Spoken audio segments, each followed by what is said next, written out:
This is the In the Studio series with South Dallas Cultural Center, and we're here with Loris Anthony Beckles of Beckles Dance Company. I'm McKinley Willis, and welcome.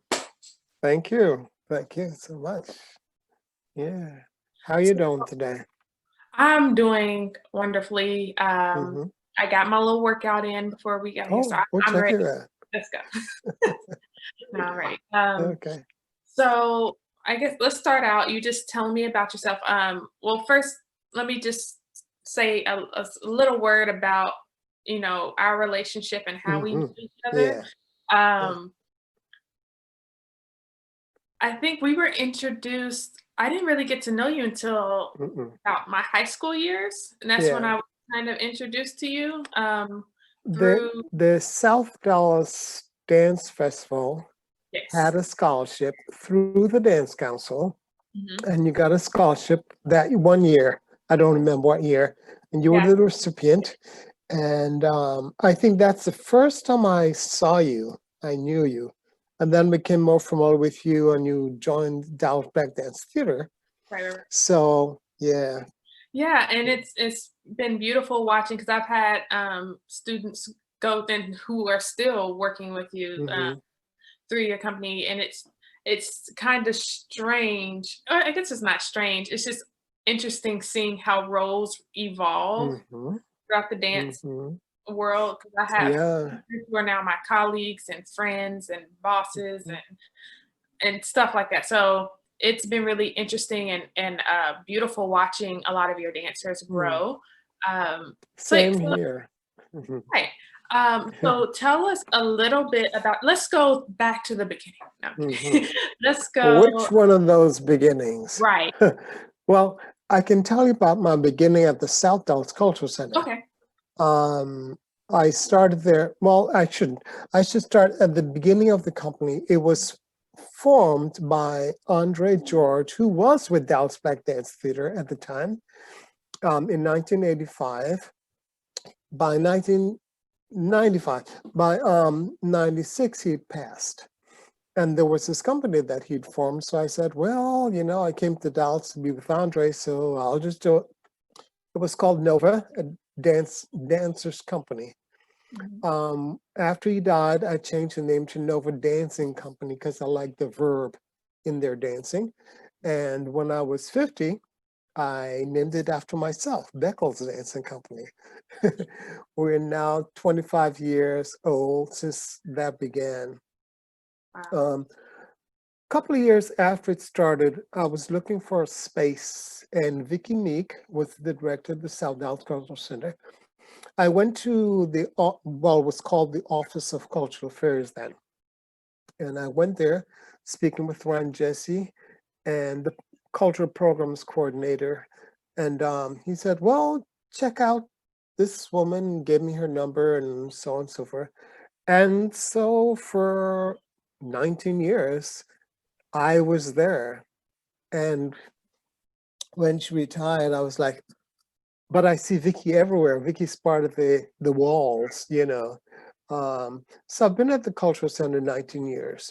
Um, in '05, '06, it was under construction, and we were in a couple of other spaces. But then they reopened they had a renovation, and they opened the new theater in '07, 2007, and I've been there Yeah. ever since. But, I must say, before we before the renovation, we Mhm. had we used to dance in what's now the break room. That was our studio, that little room, and it just seemed like our studio was fine. You make something And happen always. yeah, and the theater was a theater, and when it got renovated, the studio became the break room, and Mhm. what used to be the theater became the studio. Mhm. Beautiful.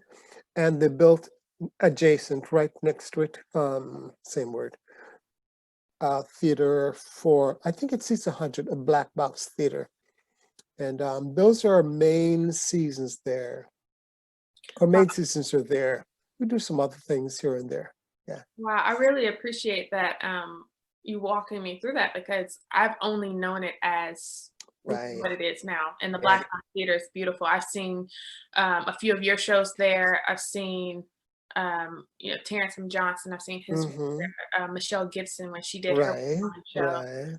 So it really is a beautiful space, and I hope to Mm-hmm. create there someday. Yeah, good. Looking forward to that. It's right. It's coming. It's coming. Yeah. So I want to take. So we mentioned certain relationships through Dallas Black Dance Theater, which Mm-hmm. we both have relationships through there. But I want to talk about one time in particular that was fairly recent, Mm-hmm. um, and it really kind of. I was just like, wow. It made me realize. I said, I just don't know nearly as much about this man as I should. Mm-hmm. Meaning, meaning you. Mm-hmm. So I think 2018, beginning of 2019, I believe it was. Dallas Black Dance Theater got to work with a choreographer named Darrell Moultrie, Mm-hmm. and and he's a very excitable human being. He's just full of life, Yeah. and he was getting so excited.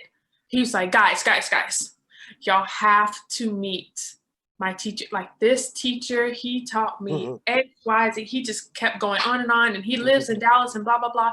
And I'm thinking, I know the Dallas Dance Right. Company. Right. Who is he talking about? Yeah. And he brings in several Beckles. And I said, wow, it just opened my eyes up to like, I know him of South Dallas Mm-hmm. culture.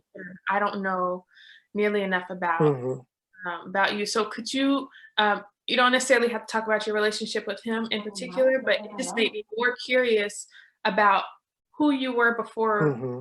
this. I got here. Yeah. Yeah. Well, I was born in Guyana a long time ago. And it's a third world country, and my uncle offered my male cousin and me piano lessons, and the girl ballet lessons. And I wanted ballet lessons, but somehow I didn't dare ask because the little boys didn't dance. So when I came to the US in high school, there was a boy called Aurelio Padron, and he was in the modern dance company, modern dance, whatever, in high school. And I said, well, if he can do it, so can I. So I started dancing right then and there. Well, I found out from him who his teacher was and went to study with him. I studied dance with a couple of companies and was teaching at Harbor Performing Arts Center. And that's where I met Darrell. I actually have a picture of Darrell in the studio with Madame Danilova, who was one of the very important ballerinas from way back. She was 93 at the time, I think. But anyway, I met Darrell there, and he was my student, very good student, and he did a bit of my choreography also. And that's how I knew Darrell. He was a kid, and I was his teacher. And along the way, I found that he was choreographing. I knew he'd choreograph for Dance at Harlem. And then I found out he was choreographing for Dallas Black Dance Theater. And that's our connection. He was my student. And it was interesting to talk with him because he was adult by now. And he said, it's really interesting because now we talk as adult to adults. Before now, you were a kid and adult. So it was interesting. But Darrell is great, and he's done a lot of wonderful work. I really admire him. And I think one of my favorites, without, pandering or anything, is his work for Dallas Black Dance Theater. I think that was a nice meeting. Well, that's my personal taste, but I feel that about Darrell. But he's good anyhow, yeah. So that's Darrell, and he's working real hard, and it's showing. Yeah. Not the work, but I think he's doing a something with American Ballet Theater this fall. Oh, wow, I didn't know. So, and his mentor, another one of his mentors, Nina Clivert Lawson, directed that program. And she's now like his mother, his mentor, his whatever. So Nina and I talk, and Darrell came up, and I know he's been working, and we're proud of him. Yeah. Yeah. Oh, that's so sweet. That was such a beautiful moment in reunion. I Mhm. literally was like, Yeah, I hadn't seen him in years. yeah, that's Yeah. so beautiful. That's so beautiful. So in the realm of South Dallas Cultural Center? creating, Oh. yeah. So Mhm. in the realm, so since we're talking about choreography, creating, Mhm. what has and it in general, what's your vision when it comes to creating, and are there any pieces in particular that you've created that Mhm. really resonates with you? I'm sure I have an inkling that a lot of that will a lot of that information or a lot of those pieces were probably choreographed in your 25 years with Beckles, but like I'm really curious as to what your process is, what your favorite work is, what type of works Mhm. you like to create. Well, I love being in the studio. I love the space. I love the possibility of space. Mm, Um, and then the second element is the people in the space, mm-hmm, because I tell them I can tell what's up the minute you walk in the room, whether you're holding yourself up, whether you're frowning, whether your body language tells me what's up. mm-hmm, I've made several dances over the times. I always have to use who's in the room, mm-hmm. and sometimes the levels vary. So If you have a lot of talented people, yes. If you have a mix, or if you have people with lower degrees of talent, then you make kind of an ensemble. You go more slowly, because for me the reason for having company is not, it's to take, one of the reasons, there are three, one of the reasons is to take the dancer to the next level. So whatever level they're at, whether they're beginning, intermediate, professional, or whatever, they can just understand better, mm-hmm, get better, and learn how to express better. mm-hmm, One of the there have been a lot of nice things I've done, but one in particular I want to talk about is, there was a time when there was a skinny little boy who came to class. Yeah, that's how we all start out. And we were working on a dance. Well, he and the ensemble at the time were working on a dance. And let's say we worked on it in the spring. And then we came back in the fall. I said, "You look bigger, but am I making it up or not?" Now, I knew I was making it up because at the start, he was shorter than the female. And later, he was taller than the female. So there's growth, physical growth. Um, but that particular dance became a meditation. A meditation was made on Jared Brown and Layla. She's now married, Layla Brent Tompkins. uh-huh. I know. So Jared, Jared went to Griner, which is the middle school, went to PA. I think he went somewhere before, well, obviously he went somewhere before Griner, but Yeah, I knew him at Griner, I saw his very at Booker T. session to dance. He was in class with my sister, so I Right, right. saw his first tendu. So it's It's like you watch people grow, and that's part of the thrill too. I did my dancing. I didn't start till I was 16, but he was much younger. And it's funny to watch the little string bean kids become an expressive vessel, you know? It's Yeah. so exciting. And Jared is now, well, he went to, after high school, he went to Juilliard, Mhm. and he is now in Hofesh Schechter Company in England. Mhm. The thing is, well, you know, I'm proud of him. Yeah, Yeah. that's, you know, Absolutely. it's, oh, Mr. Beckles, blah, blah, blah, blah, blah, blah. I'm like, yeah, yeah, yeah. But the talent is there. And I was just a leaf on the tree in this whole society, you know, not the mother, not the school teacher, not the violin teacher, just a dance teacher, just the dance teacher. But together we raised a pretty impressive young man, you know, and I'm quite pleased. Now, recently, he did a solo at the Joyce. Mhm. It was made in 1988. It was to the Rite of Spring, Mhm. which is 30, let's say 33 minutes long. He did a solo, very impressive.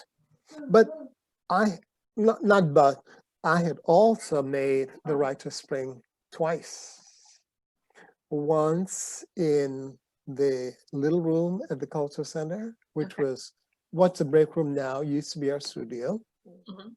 We danced in the theater, and then years later we did it in the 2 years ago we did it in the studio and danced it in the theater, and I was in there myself.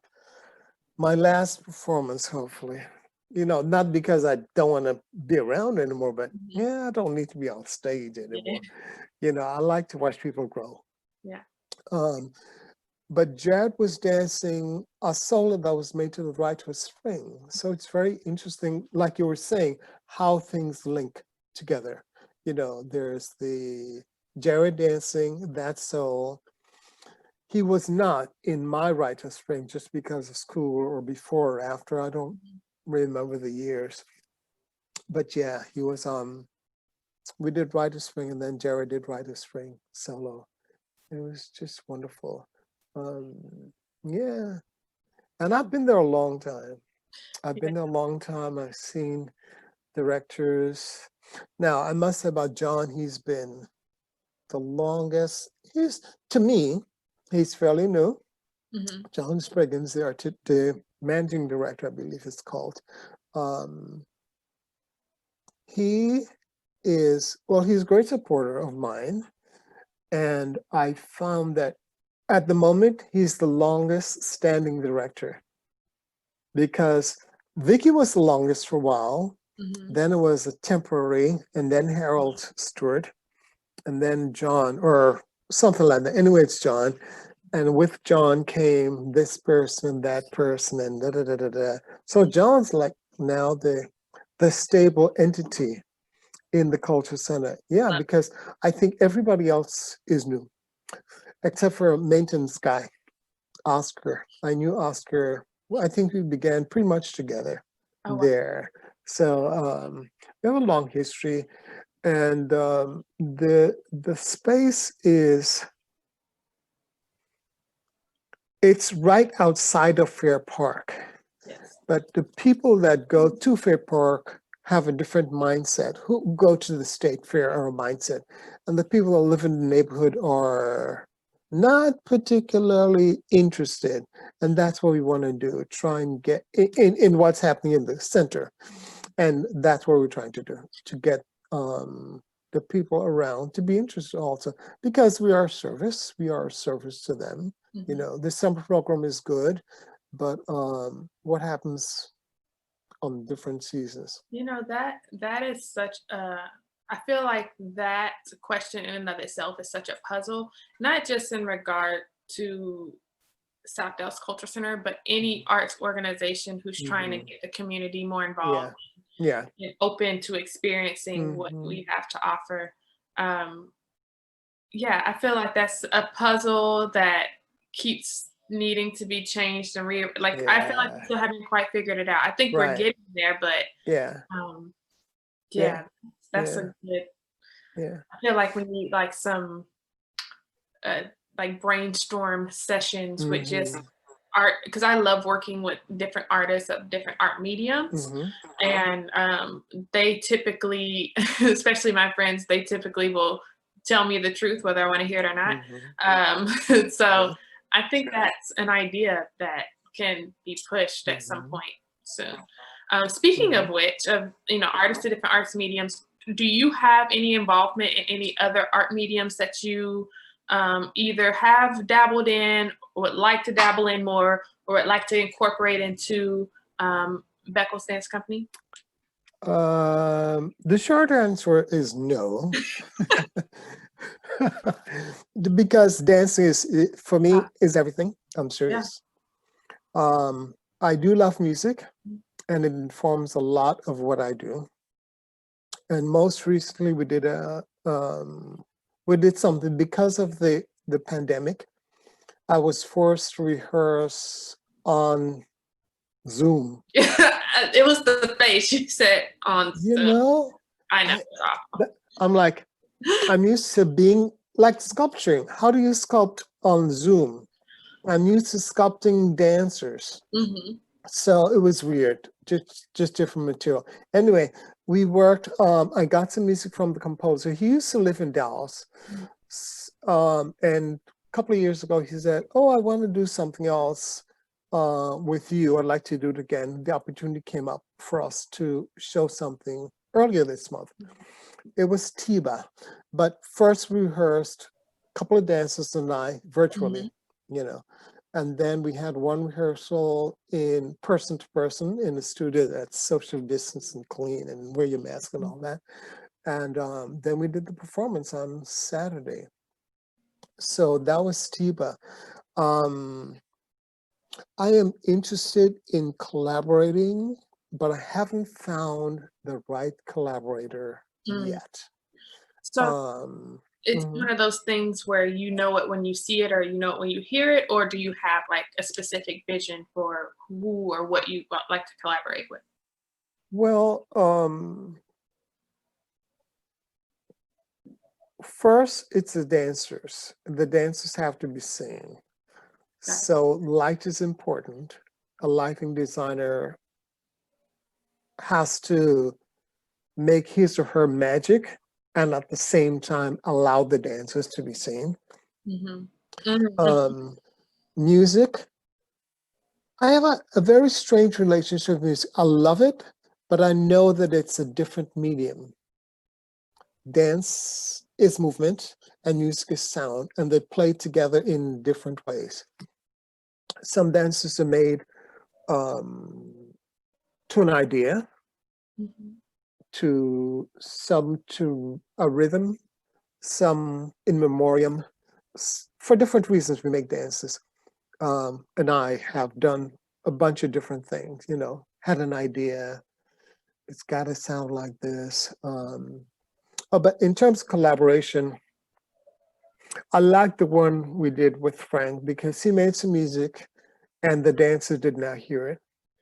And we worked on movement. And we put them together in such a way that the dancers had a relationship and the dancers had a relationship to each other. The dancers had a relationship to each other and had a relationship to the music. And then the audience brings their own mindset, baggage, stuff, and sees what they see. Hmm. I like that. And I've done mostly musical collaborations. There've been 6 Texas composers altogether. Frank now lives in California, but he was in Texas at the time. Um, I would love painting. I would love lighting is not so difficult, but it's a time-consuming thing. Painting, usually I'd spend X number of time putting the dance together and then we're out of time. Yeah. But I would love to sit down and say, what are your ideas in terms of music, in terms of light, in terms of space, sculpture? Yeah, I think, well, I want to comment on what you said about the lighting. And I don't know if people know, but yes, lighting is really important, but sometimes you'll get a lighting design that is gorgeous, that's really beautiful, but you can't see the dancers or the dancers can't see on stage. So that is really important. It's like, yes, make your art, but also make it about what Yeah, it's. yeah. And Yeah, a light show is a light show. If you want to sit around and look at fancy lights, that's Mhm. fine. But if you want to see I want to see the dancers. Yeah. They spend months getting this together, and they should be seen. See, yeah, I agree. That's, part of the way I was brought up as a dancer. When you're on stage, you take possession of the stage, Mhm. so you don't want to be hidden. Yeah. Yeah. Yeah. Um, yeah. Now, way back, there was a choreographer who made his dances, had different costumer, had different lighting designer, different da, da, da, da. And he said, let's say 13 minutes, and they all did their own thing, and nothing happened until the dress rehearsal. Hmm. That was his method. And one of his dances, the dances are partly obscured. Yeah. Yeah, and it's just an interesting phenomenon because that's life, Yeah. but I like a little bit more control. Yeah. Well, that's very, very not Ray Mercer, other Mercer, Mercer Cunningham, very Mercer Oh, Cunningham approach because yeah. his relationship with John Cage, Hmm. he would literally put a dance on stage and the dancers would not know what the music was until the show, and Hmm. he changed it, Exactly. which I Exactly. think is really awesome. And I like working in both ways. I like, Hmm. I like, Hmm. I like I like, organized chaos. I think Yeah. that is, Yeah. a really interesting way to work. Hmm. Um, there was one more thing. Music. Well, you can interrupt me, but I think that when the dancers don't know what the music will sound like, or what the lighting environment will be, or what the Mhm. costumes will present, um, they really have to depend on each other and the movement. Yeah, that actually, And to me, that is the most important. yes. And I remember I was talking to a friend about time, and Hmm. I'm gonna veer off just a hair, but I promise I'm Hmm. gonna come back. Talking about time and how the concept of time is in the Bible, but we invented the concept of time.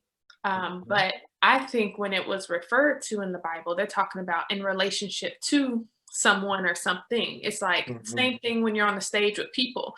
If you're in the studio and you're relying on the marks on the floor, you're Hmm. going to have a hard time adjusting it if it's on an on-site location or if you're Hmm. changing to a different Hmm. stage. But if Hmm. you're spacing off of the relationship you have with the person Hmm. to the right, left, back, up stage of you, you're Hmm. always going to have the same spacing no matter where you go without a mark. You know, Yep. so I Yep. Yep. think that is absolutely, yes. The relationship between the dancers is going Hmm. it's going to keep whatever work it is strong no matter what's Right. going on the outside. I agree with you 100%. And I would like dancers to learn that that is true. Some Mhm. dancers don't realize that. Yeah. They depend on music. I love music. Mhm. I love knowing exactly what is happening when, but sometimes you don't. Yeah. What else do you have? You got you Yeah. and you got each other, Yeah. you know. And, plug for the culture center. They've allowed me to do that. Yeah. Being able to go and, we always have schedule stuff, make sure it works. But that's like the place I go to work with people and bring them to another level, of understanding, of ability, technically or whatever. And hopefully, they'll set them on the path to the next thing, Right. and they'll be ready when they get there. I said, you're 12. Well, next thing you know, you'll be 13. Are you preparing for 13? What are you waiting for? In terms of the age, in terms of the technical ability, in terms of the mental ability, everything, that's what I am. That's important to me, watching the growth. Right. Yeah. So we're coming to the tail end of this Okay. wonderful discussion, but one last question. Yeah. Um, what advice would you give your younger self in your life? I mean, because I'm sure there's a lot of life that you don't regret because Mhm. that's how you are where you are now. But what piece of advice would you give yourself, and how would you translate that to someone who's experiencing dance today? Um, I really, and I hate to say this because it's been said before, but there's not a whole lot I would change about my growth and development. Wonderful. Wherever I was a good place. I was lucky. And I think that I have a dancer right now who's about to be 30, and he's freaking out. Um, he said, I wish I had taken dance when I was 2. Yeah, but it's different when you're 2. You have a different mindset. So to whoever wants to dance, I would say go for it. It's going to be kind of uh, ugly at the beginning. And I don't like to say ugly because it's not a nice word, but that's what the people are, they're, they're all over the place. Mhm. And then they start figuring it out, and then they get better, Mhm. and they get better, and they get better, and they can do this at any age, Yeah. So that's what I would say to anybody who wants to dance, who's a young dancer. If you're going to want to be professional, I would like to say work hard and take good care. Yeah. Because once you break something, there's somebody else that's going to have to do it. Mhm. Nobody else feels the pain you feel. You have to listen to your body and be open and ready. That's it. Yeah. Yeah. Mm. Well, thank you so much, Loris, and thank you guys for joining us with South Dallas Culture Centers in the studio, and had a great time. It's been my pleasure. I can talk about dance forever. Oh, me too. So we will continue talking another time. Yeah. Yeah. Yeah, good.